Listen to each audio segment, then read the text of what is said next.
there is a way of summarizing the gospel that's been around for a few years called the gospel in chairs.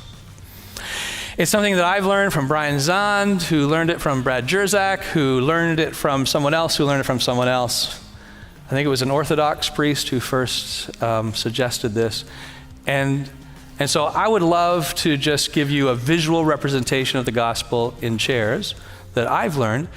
I have to confess, I have modified it slightly, just simplified it in some ways. Here's what I'd like to do. I'd like to walk through just the very basics of the gospel. There's so much we could say, but let me walk through the very basics of this aspect of the gospel visually twice. I'm going to do it two slightly different ways. The first time I walk through it, I'll try and highlight key aspects of the gospel that many of us have heard repeated throughout our lives. And there's much beauty and much truth in the first way the gospel is presented, but I think there's also some things that are miscommunicated and that we can do a better job, a more biblical job addressing. So then we will walk through it a second time and try and make those adjustments. Are you ready? Here we go. In the beginning, God created the world, and he created us in his image and in his likeness. And as the God who is love made us in his image, he desired nothing more than to have a face-to-face love relationship with his image bearers. But love necessitates choice. And so God invested in us the real, actual freedom to choose with laid out options whether we want to remain in intimate relationship with him or to walk away from that. And we chose to turn our back on God and to go our own way. And we sinned in Adam and Eve, and then in Cain and Abel, and in generation after generation around the world, we have chosen the way of sin.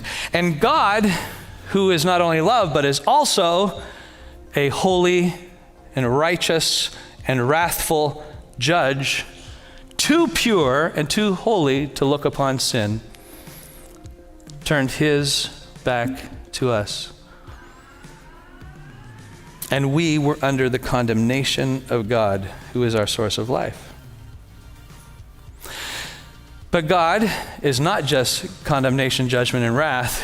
He is not just a holy and righteous judge. He is a loving Father. He sent Jesus. And Jesus came and became one of us. He took on our flesh. And he not only took on our flesh and showed us what a perfect human life was designed to be, he took on, eventually on the cross, our sin. And in so doing, he also took on the wrath of God, who turned his back to his Son.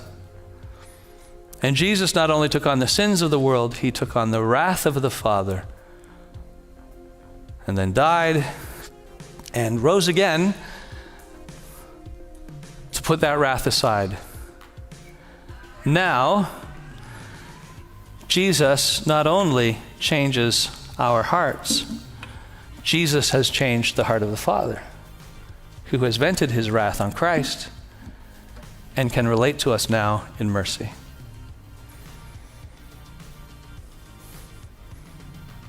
The gospel, round one. Do you recognize much of it? Those of you who have grown up in the church have heard it this way. I think there are some things we can do better on. Let's try again.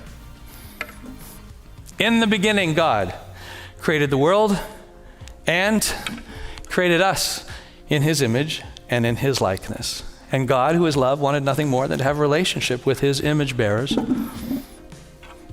But God, who is love, knows that love is a choice, and so he created an actual, real opportunity for us to choose to love him back or to go our own way. And we chose to go our own way in the garden and with Cain and Abel and in generation after generation. And when we made that choice, God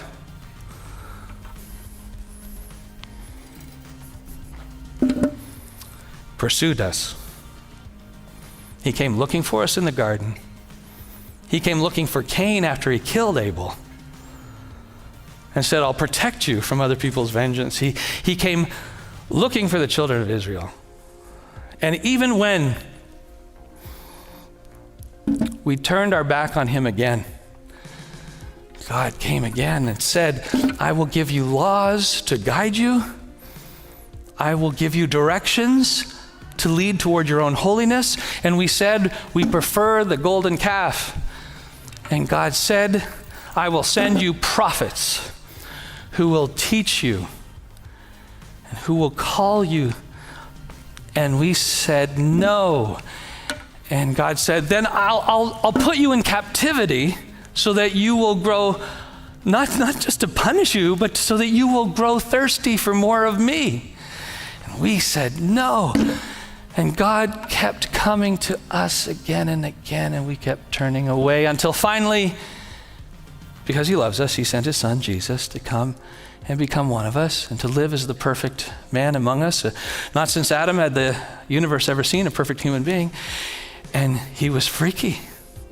He taught people how to love not only God, but their neighbor as they love themselves, even love their enemy, to see the value and worth in all people.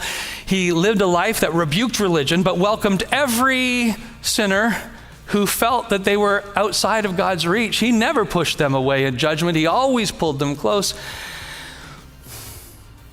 And then, after he had reached out to a woman at a well who was Samaritan and said, I can't believe you're talking to me. He said, I'm not here to judge you. I'm here to reveal myself to you. After he talked to Zacchaeus, a tax collector who the whole town despised, but Jesus said, I want to come to your house. Let's hang out together. He front-end loaded acceptance, and that led to Zacchaeus' repentance after he talked to a woman who had been caught in adultery and was expecting she would be stoned. And he said, neither do I condemn you. Your accusers are gone. He protects her from them. And then he says, I don't condemn you. Go and sin no more. And notice the order of that. Neither do I condemn you. Now go and sin no more. And notice he does not add, neither do I condemn you. Go and sin no more, or then I really will condemn you. The front end loaded of acceptance and forgiveness just flows out of his life. We don't know what to do with it, and it's threatening to our religious institutions that are predicated on an eternal insecurity in our relationship with God until finally we crucify him. And we pour out our wrath on Christ while the Father looks on and expresses his love and reconciliation through Jesus. And Jesus dies, but he rises again. And he calls us into a relationship with a Father who has always been the prodigal son's father, wanting us to come home. This is God's disposition towards you. And it doesn't stop there.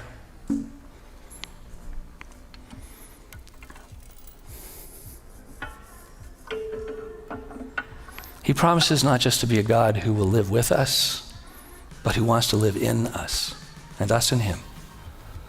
He gives us his Spirit, and together we do life. This is good news.